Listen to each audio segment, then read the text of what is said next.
teve coins que eu ganhei, tipo, 150% em um mês, enquanto que na bolsa você fica feliz quando você consegue 10%, 12% ao ano, né?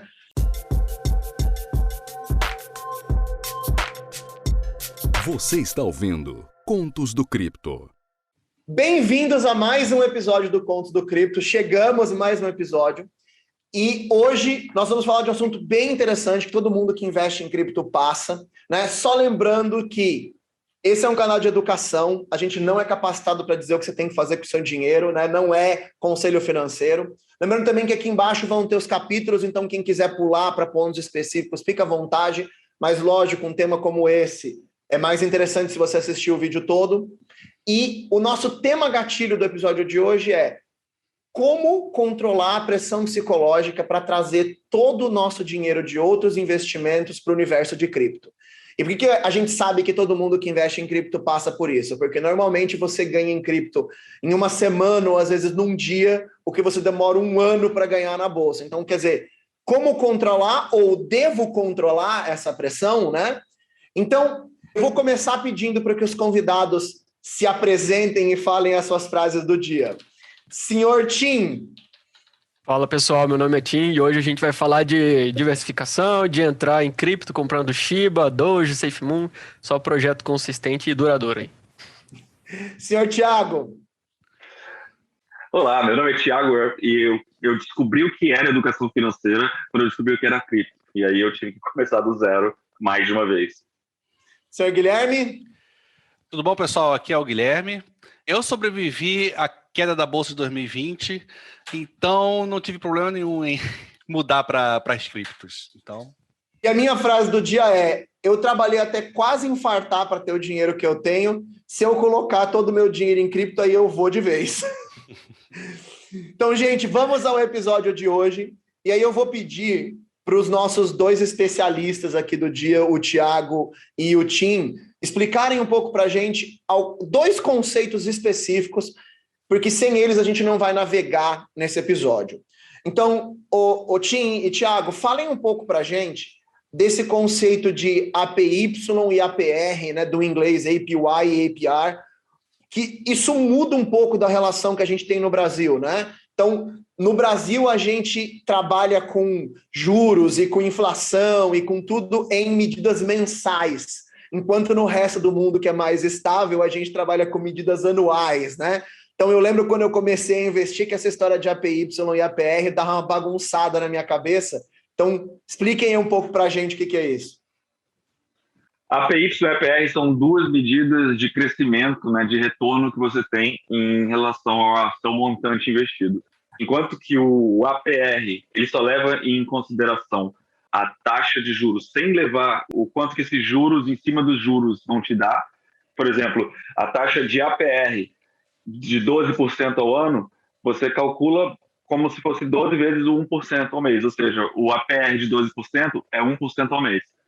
Enquanto que a APY é a taxa de retorno que computa, que leva em consideração os juros que você acumula em cima dos juros. Ou seja, se você colocar 1% ao mês em um ano, esses 12 meses de 1%, isso vai render ligeiramente acima do 12%, dá mais ou menos 12,68%.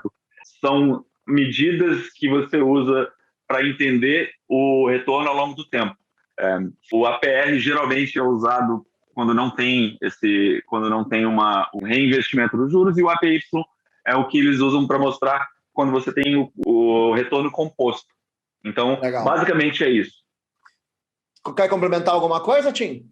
Acho que o Thiago explicou bem claro, talvez só para dar uma clarificada para o pessoal que é mais leigo no assunto. Imagina que esse mês você investiu R$100 em uma cripto ali, e ele rendeu R$1 a mais.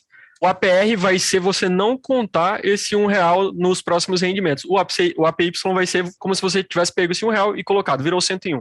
Então, o próximo mês vai render em cima desse 101, e aí você vai reinvestir nesse dinheiro. Esse é o APY. O APR vai ser sempre em cima do 100, mensalmente pensando, né? Então, a gente aqui no Brasil, e acho que em geral, é muito mais comum a lógica do APY. Isso é, eu ponho um dinheiro na, sei lá, socorro se alguém fizer isso, né? Mas eu ponho um dinheiro numa poupança E aí o dinheiro os juros vai ser sempre em cima do valor total daquele mês. Então 100 virou 101, no mês que vem vai virar 101,50, e aí você vai aumentando em cima. E o APR seria como se eu pegasse o meu valor travado e todo mês eu só calcular em cima daquilo. Legal, acho que deu para entender. Talvez essa é uma super simplificação, mas eu acho que dá um norte legal. E para de mentir, Estevam, que você tem dinheiro na poupança assim. Cara, eu acho que a única coisa que eu não tenho é dinheiro na poupança. O resto tem em tudo. Só para lembrar, só para deixar claro, uma coisa que é importante desses APY e APR é a letra A. Porque o A significa a periodicidade dele. O período é de um ano, é annual. Então, é uma distinção que se faz em relação a medir por mês. Assim. Basicamente, o fato dos dois medirem o retorno ao longo de um ano, no final de um ano, significa que não se computa, está agregando os juros pagos em todos os períodos dentro desse ano. Sim, é só para a pessoa não achar que quando ela olhar lá, porque no Brasil normalmente a gente fala de juro mensal, né? Então, você vai ter 2% de juro ao mês, e na realidade, quando a gente está olhando lá, eles estão falando de juros em um período de 12 meses, né? Legal. Exatamente. Tá, e aí uma das coisas que eu lembro até que vocês me contarem, na minha experiência, algumas plataformas, quando você vai investir, ela já te diz qual é o seu APY ou o seu APR. Pelo que eu entendo, o APY é mais comum de aparecer, e quando não tiver, também existem algumas calculadoras online que você pode usar para fazer essa conta. Então, tipo, quanto que eu estou investindo e quanto que eu vou ganhar se eu tiver um APY de 100%, por exemplo, né? Tá, e aí, então vamos começar pensando um pouco nesse tema de hoje, né? Uma das coisas que eu vejo que é bem importante da gente pensar quando a gente olha é não olhar para o APY cru, né? Porque a gente fica muito, nossa, então eu vou ganhar 200% ao ano. Eu queria que vocês me ajudassem um pouco a explicar esse conceito de moeda deflacionária, inflacionária, e como que isso deve influenciar o meu pensamento sobre retorno em criptomoeda. Primeiramente, para todo mundo, para ficar claro de onde está vindo o rendimento quando você está tendo um rendimento em cripto. São 3 fontes primárias, assim. No presente, oferecem rendimento. Uma delas é taxa de transação, em uma exchange, por exemplo, que você paga, que você recebe. A segunda delas é empréstimos, que é muito como acontece no banco tradicional, né? Você recebe um dinheiro, que são a diferença dos juros entre o empréstimo de alguém que está pegando dinheiro emprestado. E a terceira é um protocolo que emite moedas e que recompensa alguém que bota o dinheiro empatado ali, como o Ethereum 2.0 vai fazer.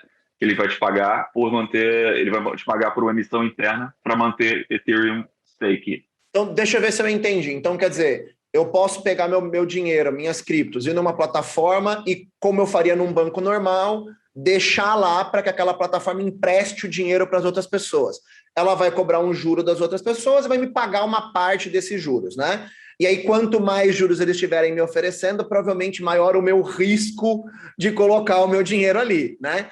O segundo é isso. Então, por exemplo, quando uma plataforma cobra taxas para fazer alguma coisa, se eu deixo o meu dinheiro disponível, ela me paga um pedacinho daquelas taxas. E, em último, entendendo isso, né? Então, por exemplo, você pega uma moeda que te remunera por emprestar o dinheiro para ela própria, para ela poder... Não? Me explica o que tem a ver a relação de criação de moeda com eu ganhar em cima disso. Não é bem emprestar, a diferença é isso. A emissão de moeda está sempre atrelada a você prestar um serviço àquela rede.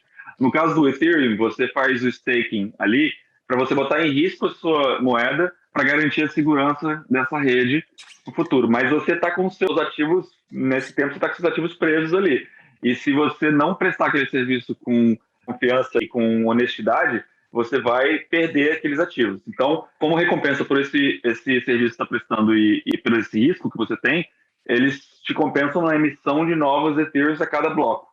É uma recompensa endógena, né? Que vem de dentro da rede, não é por uma atividade externa. Pelo que eu entendo, então, os 3 tipos influenciam diretamente em relação às moedas, né? Quer dizer, se a moeda está criando muita moeda para dar dinheiro para as pessoas que estão ali, ela provavelmente é uma moeda muito inflacionária, né?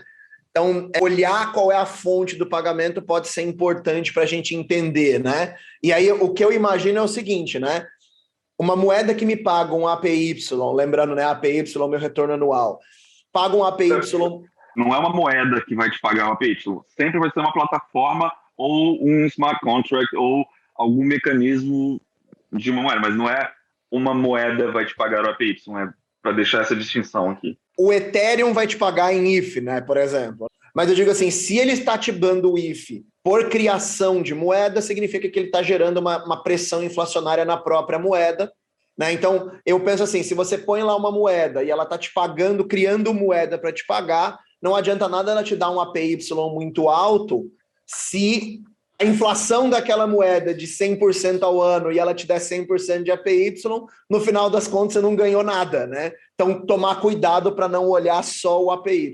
Não é necessariamente porque as taxas de transações de staking são pagas na moeda que necessariamente ela é inflacionária, que é justamente essa proposta nova do Ethereum agora que está de queimar a taxa base deles, destruir a própria cripto para justamente ter esse controle de ação e não só isso, não incentivar quem faz staking, né, que é a mineração aí do rede do Ethereum, aí atrás de lucros e talvez até prejudicar a rede para ter mais lucros. Então eles estão queimando essa taxa base. Basicamente é assim, eu vou transferir R$100 para o Estevão, só que R$2 vai ficar com quem está fazendo essa transferência. O que o Ether está fazendo? Ó, desses R$2, a gente vai queimar, vai destruir, então o Estevão vai receber 98, vai para quem ajudou a transferência, e aí, antes que você tinha 100, agora você tem 99, tá? Eu tô fazendo uma super simplificação, tem muitas nuances aí em tudo isso que eu tô falando, tem 3 tipos de taxas quando você faz uma transferência no Ethereum depois dessa atualização, mas só pra gente ter uma ideia, essa é uma simplificação de como que vai... Então quer dizer que não necessariamente o fato de você criar, você não deve se olhar só para a criação de coins, aí vai ter que olhar também para o fato de se está sendo criada e se está sendo destruída, né? E aí o balanço entre criação e destruição é que vai dar a possível inflação total, né? Eu li que a Ethereum tinha na faixa de 4,5% de inflação anual e com essa mudança que é o ERP 1559, se eu não me engano, né? EIP 1559. Vai mudar para uns 2,5% ao ano, né? Por causa da destruição. E dependendo do uso e de quanto eles pagam na taxa, esse número pode cair, ou seja, vai ter mais moeda sendo queimada do que sendo criada. Pode, tá? É uma previsão, pode ser que isso aconteça ou não. Interessante.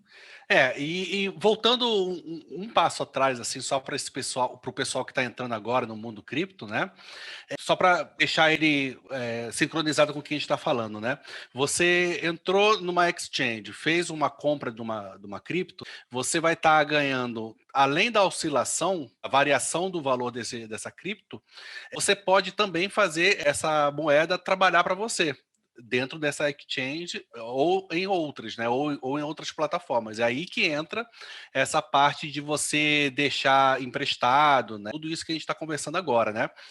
Então é legal a gente saber que tem várias formas de ganhar dinheiro, né? Seria a mesma lógica de eu ter dinheiro no Brasil e eu botar o meu dinheiro investido em algum lugar para o dinheiro trabalhar para mim, né? Então, eu posso botar meu dinheiro, comprar uma debenture, eu posso botar em uma letra de crédito. Isso. Então, quando a gente compra a cripto, você pode botar em staking, em farming, para empréstimo. O que é cada uma dessas coisas é papo de um outro episódio, mas é legal a pessoa saber que ela não ganha dinheiro só com a variação da moeda, e sim existem já mecanismos para você investir a moeda que você comprou. Legal. Isso mesmo. Mas vamos voltar, então. Eu queria expandir um pouco nesse tema da questão de inflação, deflação e como que isso deve guiar um pouco que tipo de moeda a gente compra, o que eu faço com essa moeda.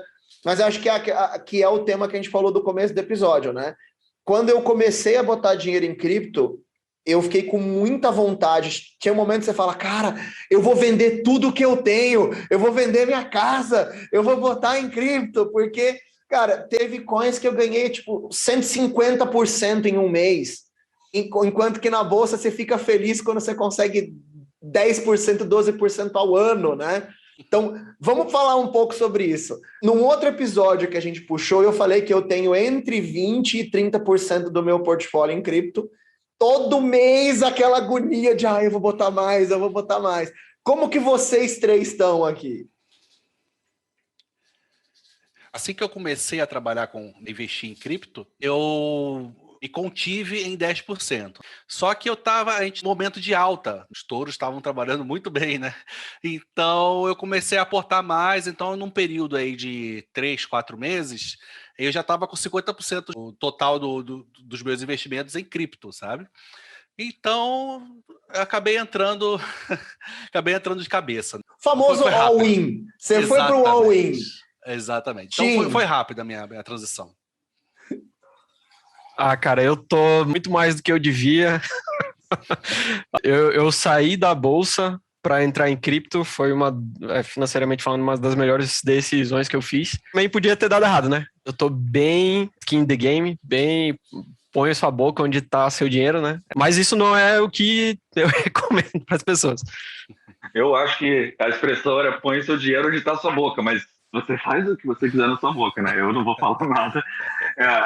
Eu acho que, para complementar o que o Tim disse, eu tô bem mais do que eu deveria, bem menos do que eu queria, e eu acho que, com certeza, bem mais do que a minha mulher queria. Mas eu vejo um pouco a razão para isso sendo a dificuldade que a gente tem, né, com o mercado tradicional em ter um retorno que te faça, pelo menos, vencer um pouco a inflação. Então foi um pouco isso, eu fui empurrado, da maneira como eu vejo, eu fico um pouco empurrado para procurar coisas com mais retorno. Lógico que tem muito mais risco, mas enfim. Então, pelo visto, eu sou o único representante da razão nesse grupo hoje aqui. Mas eu vou falar para vocês, gente, tá difícil ser esse representante da razão, porque eu só tomo porrada na bolsa faz uns 3 anos, só porrada. Cara, quando eu tinha ganhado um pouco, veio a Covid e limpou o que eu tinha ganhado. Então, mas, Estevão, então, o problema é que você está investindo numa shitcoin, cara, chamada Real. Aí fica difícil, né? Tá, fica mesmo. Mas, cara, o que é doído, né, cara? Você olha lá, eu pego, às vezes, uma ação que eu invisto na bolsa, eu comemoro, caramba, subiu 3%. Aí eu entro e olho, eu abro meu portfólio de cripto, a moeda mais vagabunda do meu portfólio aumentou 10 naquele dia. Isso quando não é uma que você acerta. Por exemplo, eu estava com aquela IoTex esses dias, ela subiu 500% num dia. Aí você fala, cara, o que eu estou fazendo com dinheiro na bolsa? Mas aí eu lembro que eu quase infartei trabalhando e eu falo, não, calma, uma parte desse dinheiro tem que ficar num lugar seguro, senão eu vou infartar. Mas, e aí, me fala uma coisa, como é que está essa questão de diversificação na cabeça de vocês? Então, pelo que eu entendo vocês três, o conceito de diversificação para vocês é diversificar dentro do universo de cripto, seria isso? Para mim, sim. Eu acho que cada tipo de moeda tem ou de token tem um valor. É como se fosse dentro da bolsa mesmo você diversificar em setores. E é assim que eu enxergo, né? Tem tokens que são de infraestrutura, tem tokens de Layer 1, Layer 2, tem tokens de serviços, tokens de governança. Então você faz um equilíbrio de prato, igual carboidrato, proteína e gordura. Você mexe ali e faz uma dieta equilibrada. Legal. Tim, você, como é que você faz a sua diversificação? Eu gostei dessa analogia do Thiago aí, cara. Um prato diversificado, saudável, né? Para muita gente, só tá em cripto é tipo tá comendo doce o dia inteiro, sei lá. Cara, minha diversificação talvez eu devia ter uma mente mais parecida com a do Thiago, no sentido de tipos de projeto, mas eu tenho alguns que eu vejo eles funcionando no longo prazo. Talvez eu não olho tanto para a questão de infraestrutura e alguns objetivos em geral e fazer essa divisão na carteira, mas eu tenho mais procurado projetos que são mais consistentes, questão de tokenomics, que nem a gente está falando. Eu olho, inclusive, até para o time, quem que está produzindo, e eu faço a divisão do meu portfólio buscando estar portado em projetos consistentes para daqui 5, 10 anos. Então você é super long, né? Você não está olhando para o curto, você está olhando para o longo prazo, né? Interessante isso, né? Porque sim, eu falo 5 anos é longo para cripto, né? Extremamente longo. Mas é exatamente isso. Eu não vou dizer que eu não compro nada, tá? De porcaria. Eventualmente eu tenho um trocado para fazer uma brincadeira ou outra, que nem agora a gente está tendo bastante jogos em DeFi. Eu estou brincando com alguns, vendo como é que eles funcionam, mais por esporte, mas eles não representam nem de longe uma parte significativa da minha carteira. Gui? Interessante isso aí. A minha divisão da minha carteira está muito parecido com o que o Tim faz, né? Todas as moedas, os projetos, na verdade, os projetos mais consolidados, os projetos mais... Eu deixo uma parte maior da minha carteira para esses projetos, né? E aquela questão de brincar, né? Eu também coloco a parte do trade. Então eu faço umas brincadeiras com trade, né? Em moedas menos conhecidas ou de moedas que estão entrando agora, né, e tal, e eu deixo como se fosse um super risco, bem pouquinho, 5, 10% da carteira apenas. Eu lembro, então, a gente fez um episódio, tá aqui em cima, né? A gente fez um episódio só sobre como pensar seu portfólio, e aí mais estruturado nisso.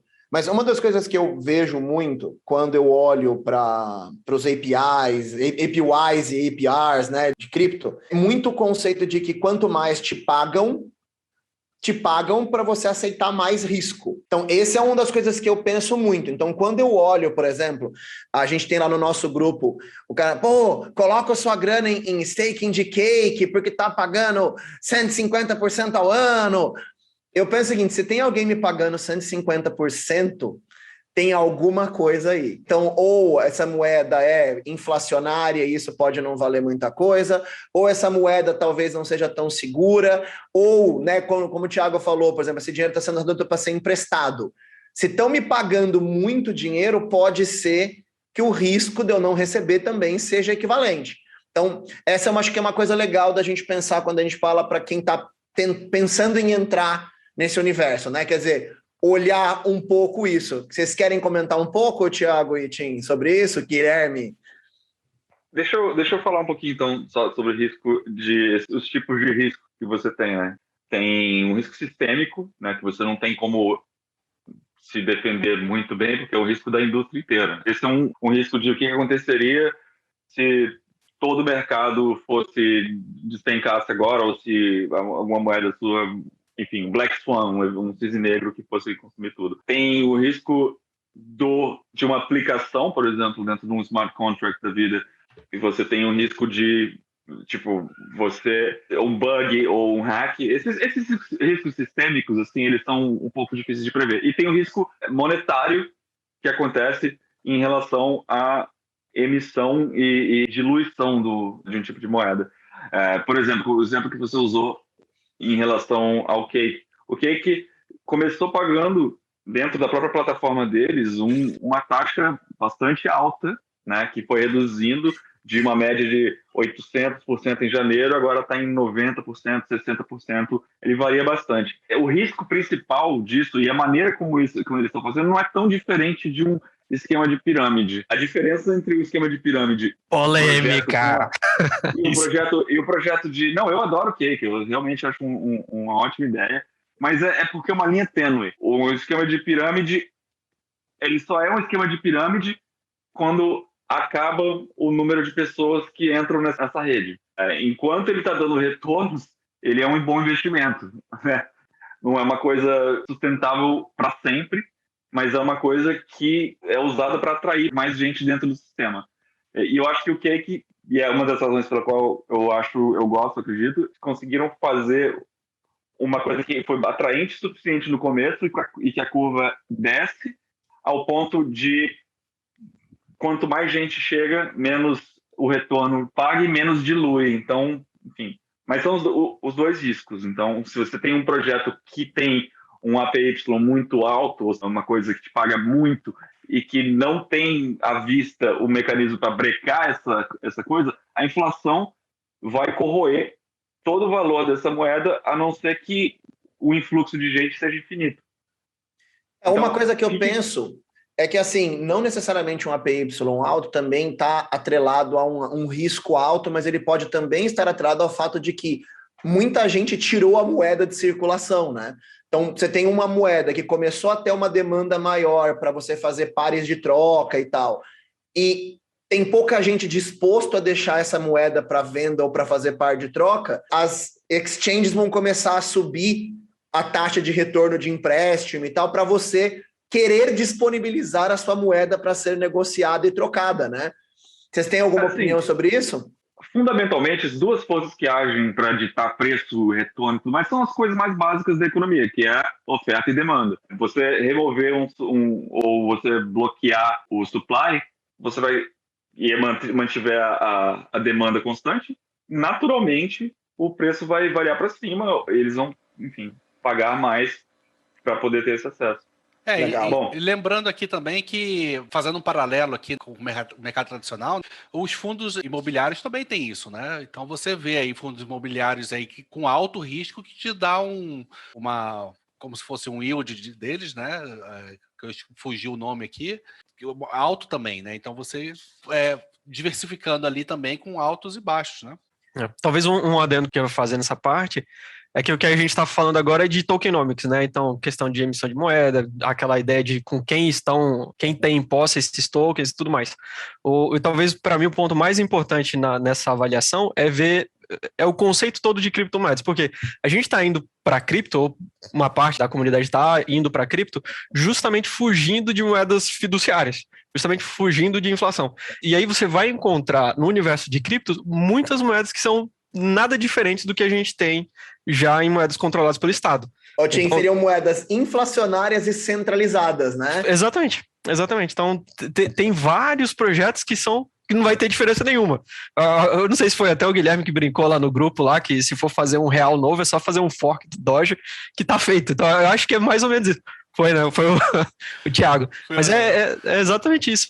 Então, só concluindo a ideia, que quando for analisar os tokenomics, olhar quantidade de emissão de moeda, com quem está em posse, como que funciona as taxas. Até isso é uma coisa que eu queria pedir para vocês, né? Vocês dois aqui como nossos representantes, eu e o Gui como os aprendentes e vocês mais como ensinantes, queria que vocês falassem um pouco para a gente sobre tokenomics, porque o que eu acho que é a coisa que mais me dá dificuldade como novato nesse mundo, tudo que eu tento estudar é muito complexo. Então, para uma pessoa a gente está falando aqui tokenomics, o que vocês recomendam para alguém que está querendo entender mais sobre isso? O que é tokenomics? O que eu devo olhar quando eu vou olhar um tokenomics de uma coin? Então, queria que vocês explicassem um pouco esse conceito. Eu vou deixar para o Thiago entrar talvez na parte de tokenomics mais específica, minha introdução nisso, o que aconteceu comigo. A gente não teve aula no ensino médio, nem na faculdade de economia. Eu não tinha noção do que era mercado financeiro, eu não tinha noção do que o Thiago falou de o que é o básico, é oferta e demanda, né? Eu não tinha noção disso, eu tive que assistir aula de ensino médio dos Estados Unidos, onde os caras explicam economia básica para poder entender esse tipo de coisa. Então, você não vai pular para tokenomics se você não entende economia básica. Então, vai aprender economia básica primeiro. Isso eu estou falando em 2012, 2013, eu já era formado na faculdade. Então, eu tive que entender todo esse conceito, eu diria, mais básico de economia, para depois a gente partir para tokenomics, que vai envolver não só a parte econômica, mas também muito mais tecnologia e outros aspectos externos ali que influenciam no tokenomics. Acho que dá para a gente falar um pouco, porque assim, estudar economia é um universo, né? Acho que mesmo para quem entende pouco, talvez tenha alguma coisa que a gente possa explicar aí, que é assim, você está começando agora, não entende muito o que é legal de olhar de tokenomics num projeto. Então, pelo que eu entendo, todos os projetos têm os seus sites, pelo menos os sérios, né?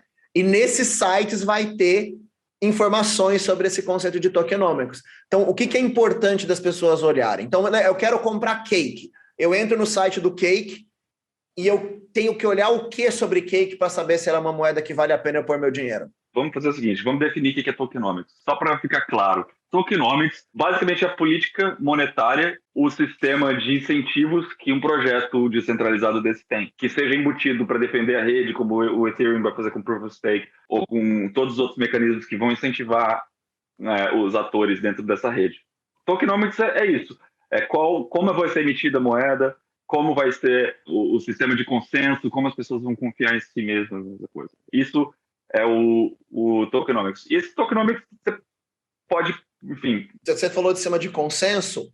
O sistema de consenso, na realidade, como é um sistema descentralizado, como que vão ser validadas as transações, como que, se você tiver que fazer uma alteração, e aí a outra coisa, né, como que vai ser a governança desse processo. E tem uma coisa que eu acho sempre legal de explicar, que foi uma coisa que eu apanhei muito no começo, que é entender a questão da diferença da moeda de uso para a moeda de governança. Esse foi um negócio que até você me explicou. Você conseguiria explicar um pouco, né, de pegar um exemplo de coin que a gente possa falar que ela tem a coin de uso e a coin de governança e a diferença entre as duas, e aí o Thiago volta para o ponto onde ele estava, porque eu percebi que valia a pena fazer essa entrada nesse tópico. Sim. Bom, um exemplo que é bem conhecido é o DAI e o Maker. Então, a gente está falando de uma mesma plataforma que eles têm a stablecoin deles, que é o DAI, e eles têm a moeda de governança deles, que é o Maker. Basicamente, o DAI é uma stablecoin, então o objetivo dela é ser backed no dólar, ou seja, ela vai ter o máximo possível, o valor dela mais próximo do dólar possível, mas também o projeto ele tem toda uma parte de governança por trás, que é como ele faz os incentivos para manter o DAI estável e diversos outros detalhes. E ele tem o Maker, que é o que ele recompensa a comunidade por manter o DAI estável. Eu entendo, só que eu entendo que essa moeda de governança é mais ou menos como uma forma de eu comprar ações da empresa. Uhum. Porque algumas moedas de governança vão me dar direito a voto, vão me dar recompensas por dar suporte para apoiar aquela empresa a crescer. Então, eu falo que a impressão que eu tenho quando eu comecei a estudar essas empresas não podiam vender ações, então elas criaram o conceito de moeda de governança. E aí ela tem a moeda tradicional e a moeda de governança. Acho que ficou claro, né? Então, Thiago, voltando em cima desse ponto, só dessa diferenciação, então volta para o conceito de tokenômicos, onde você estava falando de, consenso, que mais, do ponto de investimento, o que eu preciso olhar, que seriam alertas que eu deveria, olhe para esses pontos para saber que uma moeda é séria.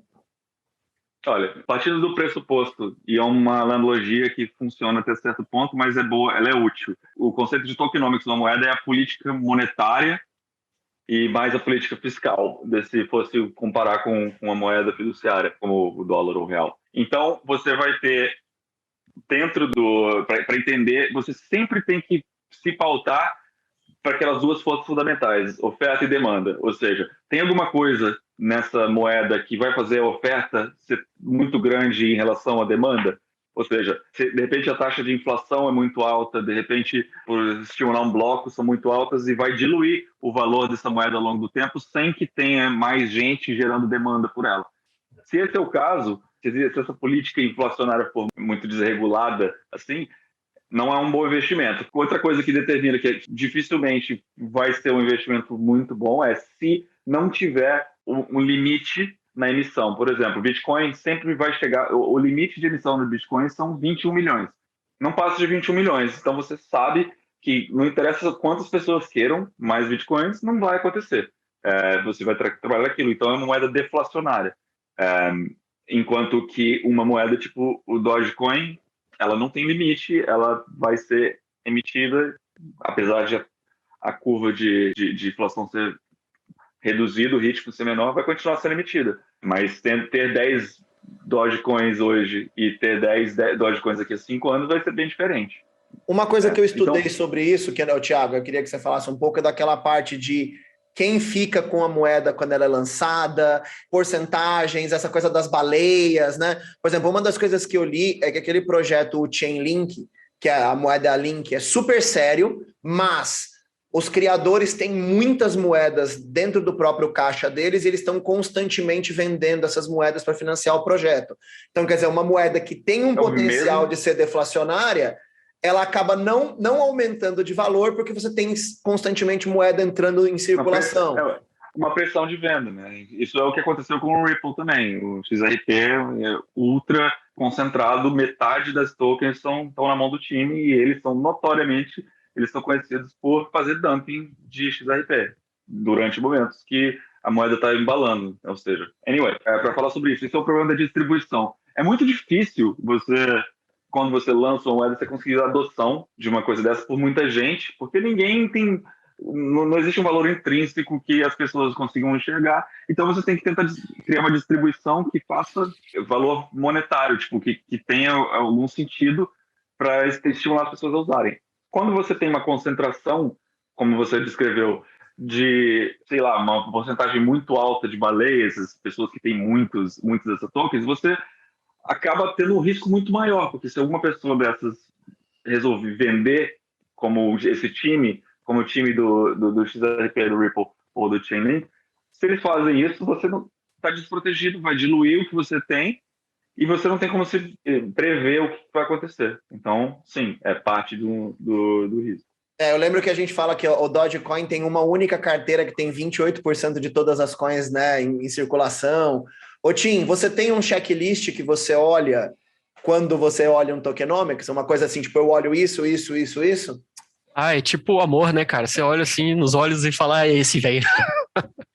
Cara, eu não tenho necessariamente um padrão, eu até penso isso em criar esse checklist, né, de verificação, mas o que acontece é geralmente quando eu descubro um projeto, alguém me apresenta um projeto, no caso o Thiago apresentou pra gente o Sovereign, da rede RSK, e aí você vai entrando no projeto, você vai vendo como que funciona, toda essa parte de tokenomics, ela veio meio que naturalmente, eu diria assim, não é que eu vou necessariamente atrás, você vai entendendo como que funciona o projeto, e ele ganha essa consistência no meu portfólio, assim, conforme eu me envolvo com ele. Alguns projetos, no início, assim, você já vê a comunidade, você já nota que o pessoal tá tentando fazer pump, tá muita previsão de preço e não parece ser um ambiente muito consistente pensando em tecnologia, né?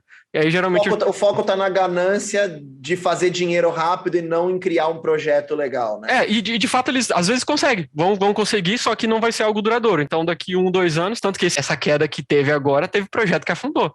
Teve um que chegou a zero aí. Os fundamentos, né? Eu sei que isso pode ser ofensivo para o pessoal do mercado tradicional, mas os fundamentos de uma criptomoeda, uma análise fundamentalista, eu diria que é essencial aí para escolher projetos pensando no longo prazo. Mas, pessoal, deixa eu fazer uma pergunta para vocês.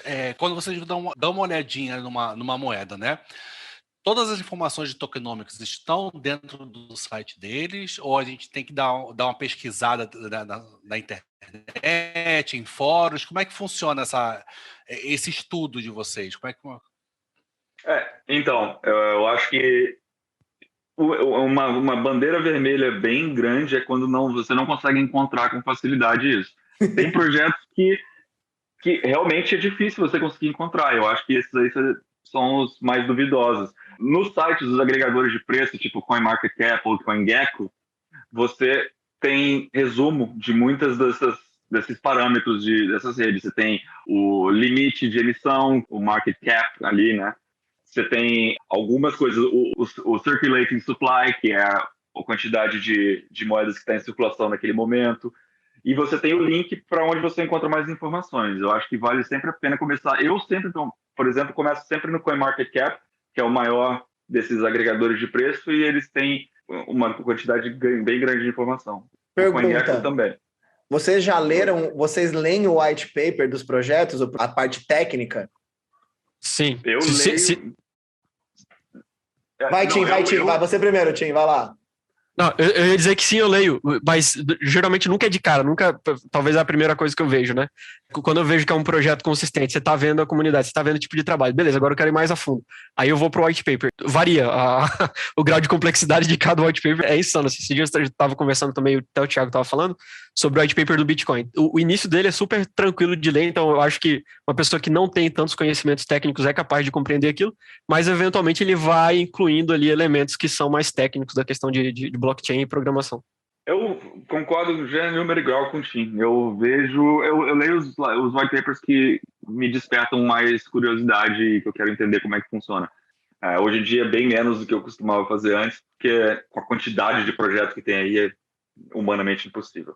Mas eu tento ler. E os mais técnicos são, por exemplo, o do Ethereum, o Yellow Paper deles, é muito mais complicado. Eu não tenho o nível técnico necessário para ler o Yellow Paper do Ethereum.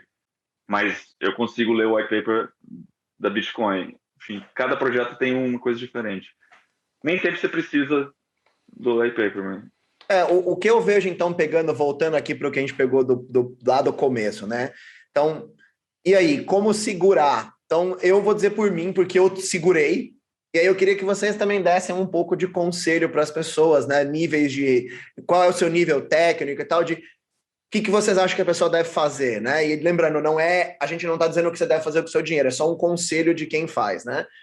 Então, no meu caso, eu gosto muito da frase do Warren Buffett, né? Que é: seja medroso quando todos são gananciosos e seja ganancioso quando todos são medrosos, né?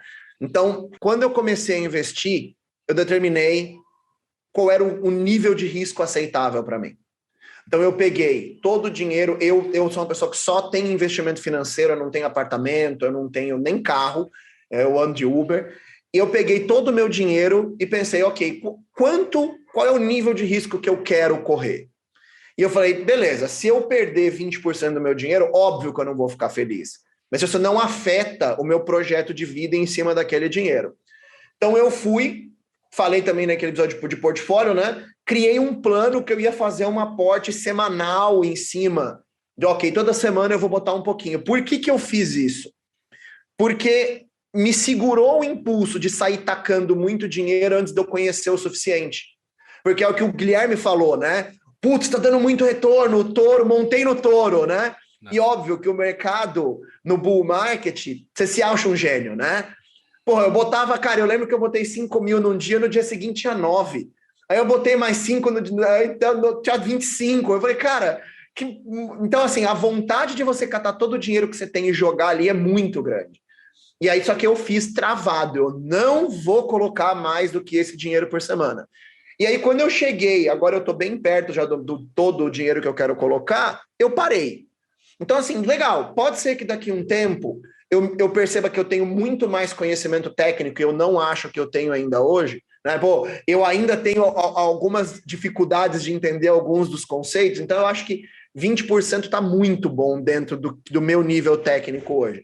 E aí, talvez, quando eu, cara, chegar num nível de conhecimento que eu tinha e que o Thiago tem, talvez eu suba para 30, para 40, para 50, não sei, né? Mas eu botei um limite. Eu não vou passar de 20, 30 enquanto eu não tiver um conhecimento mais profundo. Não interessa enquanto o bull marketing esteja.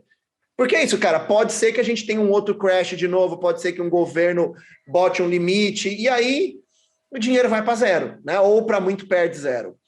Vocês têm aí algum conselho para a gente, em cima desse tema central de como trabalhar com esse devo ceder o meu impulso, não devo, se eu quero controlar? Qual que é a opinião de vocês sobre isso? Bom, vou começar aqui, então. Só para deixar o resumo da minha filosofia de investimento eu não invisto, eu invisto numa visão de futuro. Eu acho que, inclusive, por isso que eu estou tão aportado em cripto. Eu acho que vai ser parte, e já é uma parte bem importante da economia do futuro e para onde a gente está indo. Então, de novo, eu não vou dar um conselho que eu não sigo. Então, eu não faço investimentos em mercado tradicional por enquanto. Para mim, eu quero ajudar a construir esse futuro que eu estou investindo. Então, é uma coisa muito mais filosófica. E em relação a risco, eu sei que eu tenho um apetite de risco maior do que a média. Não aconselho que a maior parte das pessoas sigam essa posição, mas pense em o que você imagina para o futuro. Se o petróleo te dá um retorno ainda hoje, isso não significa que você deva continuar investindo em petróleo e gás para os próximos 20 anos.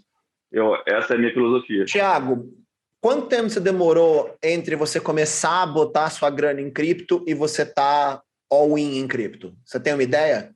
Tempo demais, né? Senão eu não estava aqui falando sobre isso. Você está numa praia, em algum lugar curtindo. Muito bom. Mais tempo do que eu deveria, mas mais rápido do que a média. Eu acho que eu tenho um certo mérito que foi coisa de 1 ano. A questão é que eu nunca tive muito dinheiro para começar. Esse foi o maior problema. E o segundo ponto foi que eu tive que me descapitalizar por causa de uma mudança que eu fiz no pior momento do crash de 2018. Que enfim, tudo que eu tinha investido estava no ponto que valia menos. Então, eu fui obrigado a vender, não teria vendido se não fosse esse caso. Enfim. Mas, justificativas à parte, eu demorei, no máximo, menos de 1 ano para entender. Foi o tempo entre eu entender o que eu botar o primeiro dinheiro de verdade e o momento onde eu entendi o potencial daquilo e onde eu estava querendo chegar, onde aquilo poderia chegar. Quando eu entendi o potencial, eu fui all in. Eu fazer o que aconteceu, né? Eu venho de um crash, né? Pessoal, né? Eu fiz um investimento, um empreendimento, né? Eu estou há alguns anos aí, eu estou voltando à ativa em relação a montar de novo, né? Minha cesta de investimentos. Então, assim, eu acredito que não é a minha intenção manter 100% do portfólio em cripto, sabe? Mas pretendo assim que eu tiver algo já mais concreto, sabe? Não tem tanto dinheiro assim investido também, né? Claro, estou vindo de um crash, né? Mas a ideia é essa. A ideia é eu dar uma capitalizada, tá? Eu invisto todo mês, né? Dar uma capitalizada e diversificar do jeito que o Estevão diversifica, né?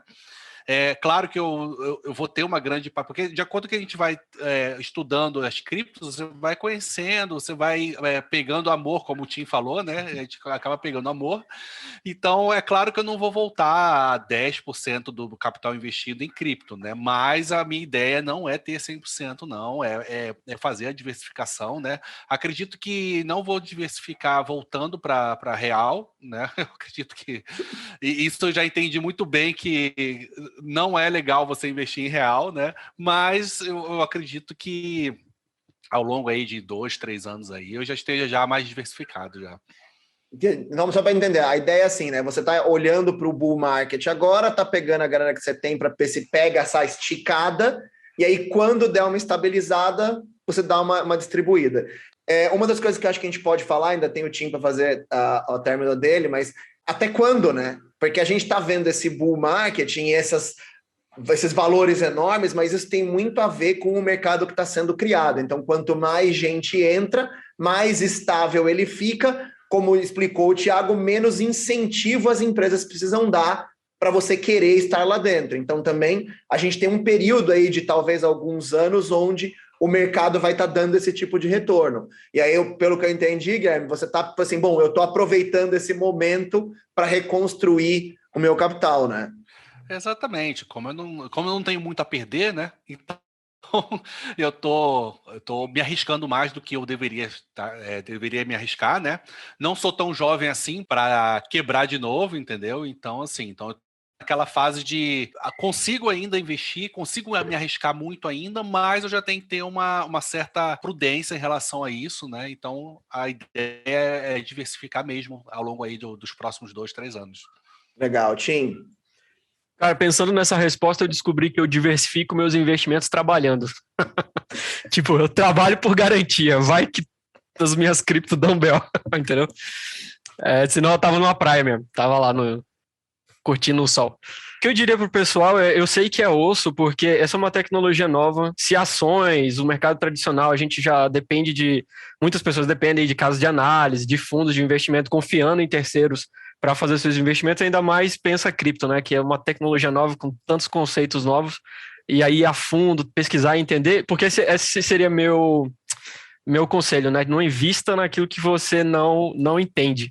E aí o que eu diria, talvez, você não precisa entender, talvez, todos os conceitos de cripto, mas eu diria o básico, saber os riscos que você está correndo e saber balancear isso com prudência, independente do quanto você está pensando em investir. Até uma das coisas que eu estou adotando para minha vida e até para o próprio canal que eu fiz, eu não vou falar mais porcentagens que eu tive de ganho ou exatamente meu portfólio. Talvez eu comente um outro, porque as pessoas ouvem isso e elas pensam, pô, o cara teve tantos % de lucro, ou essa aqui que ele está investindo, então eu vou também. E eu vi que talvez isso fique no meio da mensagem que eu quero passar. E a mensagem que eu quero passar tenta compreender um pouco melhor dessa tecnologia, qual que é a previsão dela para o futuro, quem está adotando, da mesma maneira que alguém ia pesquisar uma empresa, ou um fundo imobiliário, coisa do tipo, aonde que esses caras estão fazendo, como que é o fluxo de caixa desses caras, quem está por trás da empresa, quem são os gestores. Talvez essa mesma lógica a gente pode usar para criptomoedas e ter uma noção de onde está colocando a grana. Legal. Eu gostei muito do conceito do Thiago, é a segunda vez que ele fala isso, né? E eu gosto muito de que ele bota o dinheiro em empresas, né? Mas em projetos que estão construindo o futuro que ele quer que aconteça. Isso eu acho muito legal. Quer dizer, se eu não quero financiar a indústria do petróleo, eu não vou apoiar a indústria do petróleo. Se eu quero um mundo mais descentralizado, eu vou apoiar a descentralização. Eu acho que se eu pudesse dar só um conselho para as pessoas aqui, de não um conselho financeiro, mas de lógica, é isso, né? Entra de pouco, né? Resista à pressão de que, uau, tá dando muito retorno, porque a cripto tem crashes constantes, né? Isso é uma coisa que a gente já aprendeu, né? Então, ela dá aquela esticada e ela cai, e o Thiago aprendeu isso da pior forma, porque ele precisou do dinheiro no momento em que estava lá embaixo. Então, quer dizer, se ele tivesse um dinheiro diversificado em outro lugar, ele poderia ter pego o dinheiro de outro lugar e não das criptos no pior momento possível, né? Então, se você tem a pretensão de em algum dia estar como os irresponsáveis aqui, mas, cara, faça isso aos poucos, né? Faça isso aprendendo, estudando, se coloque limites, porque eu vi muita gente, é o que Tim falou, né? Uau, fulano, que nem você pegar Ethereum, que cresceu 30.000%, não sei nem, cara, é assustador, né?